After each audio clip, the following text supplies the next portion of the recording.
Yeah, no, it's fantastic. It's fantastic. But like I said before I hit record, thank you for doing it. I really appreciate it. I'm loving the new album. I really am. Thank you. Thank you.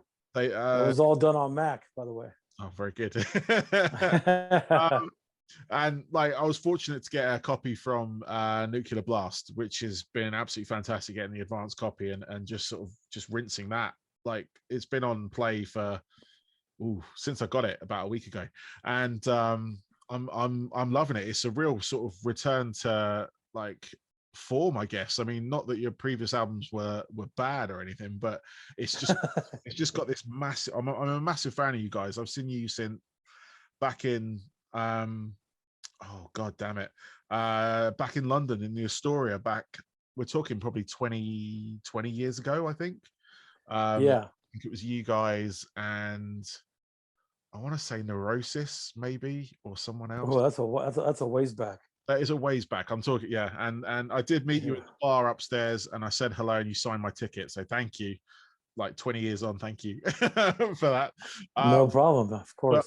I've always loved like industrial style of metal, like just infusing the technology, if you will, with the sort of like raw, or in your case, it's really sort of like machine gun style riffs, and like way back to like Soul in the Machine, Obsolete, all that kind of stuff. I DJ nightclubs, like rock clubs, and like tracks like Lynchpin have been like a staple for many rock DJs, to be fair. But like your legacy is massive, and well, to me anyway, it's massive, and this is why it's such an honor to speak to you today. But let's talk about that new album, because it is due out soon. It's called Aggression Continuum, and yeah, it's out on June the 18th. And yeah, tell us about it. I mean, I love the opening track, Recode. That really kind of like just dragged me into it and got me sort of hyped, and then you hit me with Manufactured Hope later on in the album, along with the singles you released as well. And you just released what was it? Fuel Injected Suicide Machine. Yes, I was going to get the words mixed up if I said that. But yeah, no, just give us an overall of the album if you can. I mean, I know it's a sort of big question, but because I know there's a lot there's a lot of story around it, like with the band members and all that kind of stuff. And I know you've spoken openly about that in previous interviews and everything. But we'll go on to that in a bit. But just give us like, give the fact, like, people that are eager to listen to this, give them a feel for the album. Well, first of all, like you were saying, like you said, it's a return to form. I never felt like we ever left that form. You know what I mean? We've always been there. I mean, every record that people try to describe, they always say, "Oh, you guys are returned to form." I'm like, always trying to figure out what they mean by that. Like, what form? Like, do they mean like demanufactured form, obsolete form, immortal form? You know what I mean? So look at it from, if you don't mind me saying, like, just to answer that question, if you will. Like mechanized. Like people said that when I came back into the band in 2009 and we did Mechanized in 2010, people said the same thing. Oh, Fear Factory came back to form. Well, I could see that because Transgression was the Fear Factory fan favorite. It was one of those records that I was out of the band at the time, so those guys went somewhere different on that record. So I can see where people would say, "Hey, Dino's back. Oh shit, Fear Factory Mechanized is back to form." Or this record, each record that we do, when I was in the band, we've always tried to go somewhere different. You know what I mean? Try to add new elements into the band, right? Or try to make it better than the last. And on this record, I think we have. I think the title is very fitting for the sound of the record. Aggression, because it's got a lot of angst in it. It's got a lot of pissed off moments, but it's got a lot of beautiful angelic moments as well, too. Yeah. Like a song like Fuel Injected Suicide Machine. I literally wrote the verse in more dark notes, right? To where it sounds darker, and then when you go to the chorus, you go into major notes, and it sounds more more melodic, more beautiful, more major, I guess you would say. Yeah. The contrast, I really like doing the contrast. That's something we've done over the years. Heavy vocals, melodic vocals, ripping riffs, then these killer melodic guitar riffs for the melodic vocals. You know what I mean? So we've always had that formula about us. But a song like Recode, we had one of our friends, a guy named Igor Koreshkov. I can't say his last name very well, but Sorry. he's from Russia. He was in a band called Yes for a long time. He's a great keyboardist. He's a prodigy when it comes to that stuff. Yeah. He wrote this killer fucking cinematic orchestral piece for the whole record, for the whole song. Yeah. And I think that really elevated the song even more. I think that's, I mean, that's what really drew me in, because it's a bigger sound. I mean, you've got the heaviness, but you've got that cinematic edge to it as well. That's what I mean, I love that track, and it's like one of my favorite tracks off that album. And yeah, that was also recorded with an 8-string guitar as well. Okay. Just to give it that huge fatness to it. Yeah. No, definitely. It's definitely got that sound to it. And like, to answer your question about that return to form, I think I mean it in as much as I saw you guys back in the day, and I haven't sort of like, I haven't seen you live since probably just after that. I would have thought. I think I saw you again at a festival, but like, I think the return to form for me was more like this album just sounds like it's a level up from where you were before. Like you say, every album is a sort of thing, and you've got your classic like kind of tracks on previous albums. You've got classic albums going back that far. I know you've been around for like 30 years now, haven't you? So it's just kind of, you've got that kind of discography, if you will. But I think I don't know what it is. This album just seemed like a step up for you guys. I don't think I meant the return to form as in previous. I think it's just what I meant was it's a step up. I think that's what I was trying to get at. Well, thank you very much. I appreciate that. And like I said, we always try to push the boundaries of what we created in the past and go a little further with it. You know, Yeah. We also don't want to alienate our fans and do something that's too out there. At least not while I'm in the band. You know, we didn't really want to make it go too far with it, right? Yeah. I mean, we could do completely different records that would be like, just like, what the fuck is this crap? You know? Yeah. But you know, I love what I do. I love what I create. I love what we're about, and I love writing for it. No, that's awesome. I mean, like I said beforehand, you've had like, there's a whole sort of like up and down story about this album. I believe you started recording it a few years ago. It was a couple of members in and out the band, and then most recently Burton left, which again you've been open with. You both have had sort of like say on the matter, and like, he wanted to go off and do something different, but he was obviously frustrated with a lot of things going on.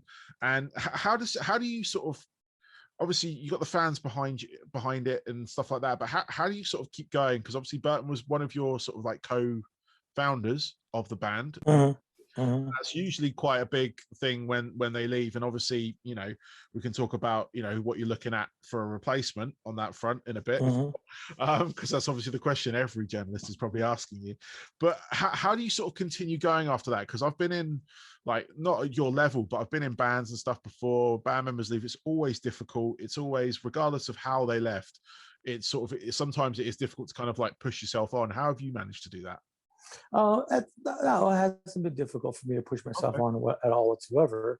How do I don't really know how to answer that question, other than the fact that I'm just going to do what I've been doing the whole time, and writing and creating music for Fear Factory. That's the only difference. Now, I'm sorry, that's the only thing I could do. But as far as bringing in a new guy or a new girl, to sing this stuff, I'm gonna pick whoever's gonna best represent what we left. Yeah. You know, the big body of work that we left, that he left behind. Yeah. So 30 years of the Fear Factory tradition, I'm gonna pick someone that's gonna best represent that for sure. No, that's but you know, at the same time, maybe there needs to be a change. Maybe there needs to be a little bit of a change. Maybe there needs to, you know, maybe, okay, 30 years of doing this, maybe there just needs to be a little something that stirs it up a little bit, and maybe add some new other new elements in it as well. You know, Yeah. as long as I think that as long as it's ripping, as long as it has those fucking sick guitar riffs, syncopated drum beats, um, the aggression part, and then you have that killer vocals on top of it. I think we're gonna be fine. Cool. And I don't think anybody has anything to worry with. I have a great track record. I've put out some amazing records with my other bands. Yeah. Divine Heresy, 2 records, 2 records with my other band Assassino, 4 records with my band Brujeria, Yeah. and the Roadrunner All Stars, and a few other things. Yeah. But I think I have a great track record, and I think that everything that I do is going to come from the heart. It's going to come from fucking, that metal heart that I have, Yeah. and I'm not going to be venturing off somewhere too far off different that is not going to be a Fear Factory record. In other words, the future record of Fear Factory, after this record, the future record of Fear Factory is going to sound more Fear Factory than Transgression. Nice. Excellent. I mean, what would you like, was there any point in the making of this album that you were kind of tempted, obviously, with the sort of turmoil that was going on, to maybe like re-record Burton's parts? Was that ever on your mind to do for this record, or was it, obviously I know he only recently left, or last year I should say, on that front, and it's probably, you had it recorded a while ago, but was there ever a sort of thing of just going, you know what, fuck it, you're off, bringing in someone and then releasing that record? Or is this sort of like, this is Burton say farewell to that part of his life, and you've left it there as a sort of, that's yours, do that, and then your next record, you're going to have someone on there that's going to represent what you feel Fear Factory is all about? Well, there was definitely talk between me and the record company about replacing Bert's vocals, but we decided to leave him there as a farewell to, his legacy. This was before he decided to really lash out on the media. Yeah. So, and then there is some point of me thinking like, man, I should have just replaced it and moved on, right? But I think it's still best. I think we still made the right decision to keep him there, regardless of what he said. Yeah. It's still a good idea to keep him there so that at least the fans could have a farewell record.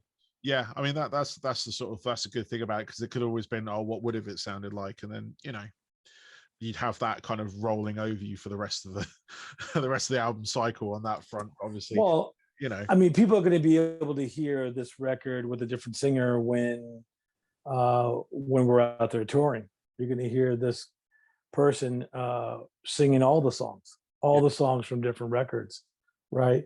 And don't worry, it's going to be fucking sick. Don't worry, that's going to be good. Well, I do look forward to seeing you guys, if you're like, obviously once the world opens up and everything, and the UK is sort of back on the menu for bands and stuff, if you will. So I will be coming to see you guys, probably in London, or maybe down the south coast, if it's depending. I'm sure we'll always play London. There's no way that we can't skip that.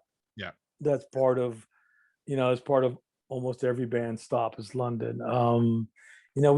For sure next year we'll definitely be touring. This year is pretty much still the COVID-19 year, right? And I just and I wouldn't want to go out this year anyways, because there's going to be an influx of bands going out at the same time. So I think next year will be probably a little bit less traffic. And I think it'll be better. Yeah, no, definitely. I think that's going to be the thing. Like, when there is an opening here, a lot of bands are just going to go out and play. It's going to saturate to a certain degree, and then it's going to, either shut down again because everyone's kind of out and not paying attention, or it's going to, it's good. I think like a lot of bands have now postponed till next year, like the big sort of touring acts, if you will. Well, there's some big tours coming up this year as well. Yeah, at least here in the States, there's some big tours. No, we got some things here. Hopefully, Bloodstock Festival is going to go ahead still. They're still ramping up their press on that front, and at the moment, they're saying it's all systems go for them.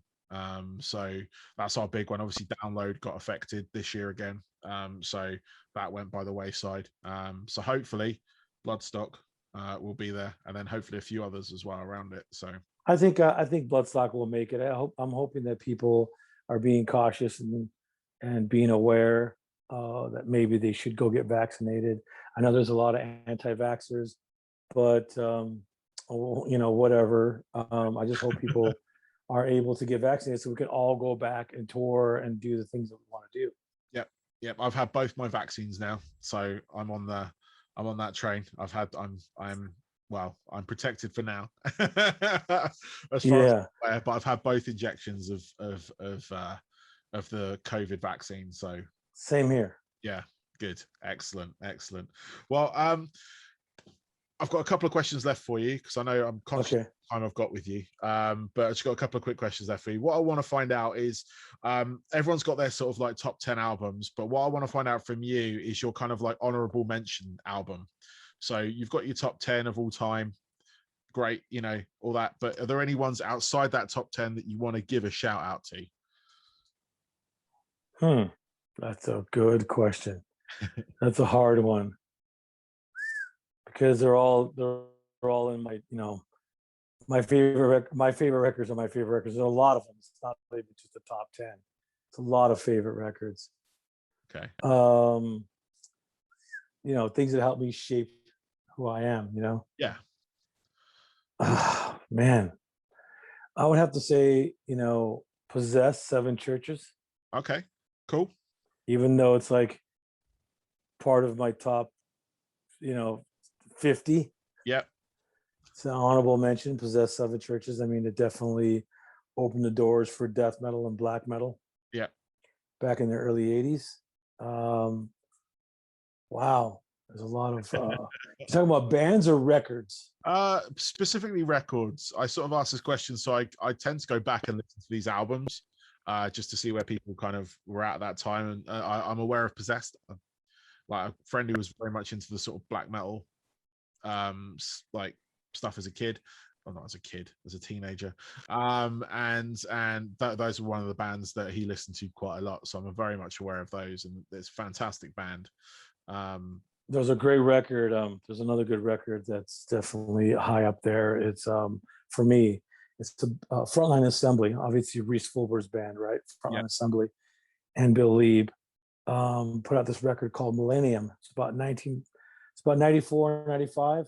It's a great combination of, an extension of industrial with metal elements in it.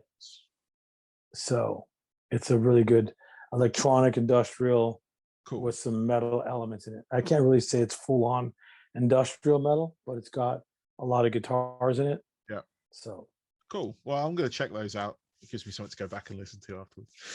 And finally, what are your hobbies away from music? So when it's not Fear Factory or any of your other sort of bands, do you have anything sort of away from music that you do that you kind of enjoy to do? Not that much these days. I used to be into racing RC cars, remote control cars. Yep. I used to be into those and drones and stuff like that, but not that much these days. So really, it's been full on Fear Factory, full steam ahead. Fair enough. I used to also be a sneaker collector, but haven't been able to do much of that lately either. No. Yeah, no, that's I've got a few friends into that, and it seems to be quite a game. So yeah, I'm actually looking at a bunch of sneaker boxes right here, right in front of me. Oh, really? Nice. Well, Dino, I'm going to let you go, man, because I know, like I say, we're conscious of time and stuff, and I know you've probably got a load of these to do for the rest of the day. But yeah, thank you so much. Good luck with the album. Honestly, I'm loving it, and good luck with everything coming up. I look forward to seeing what you guys do next with the new singer and everything and all that kind of good stuff. And looking forward to seeing you guys on tour. All right, thank you, man. I appreciate it. Have a good one, Dino. Thank you, mate. You too. Bye-bye. Bye.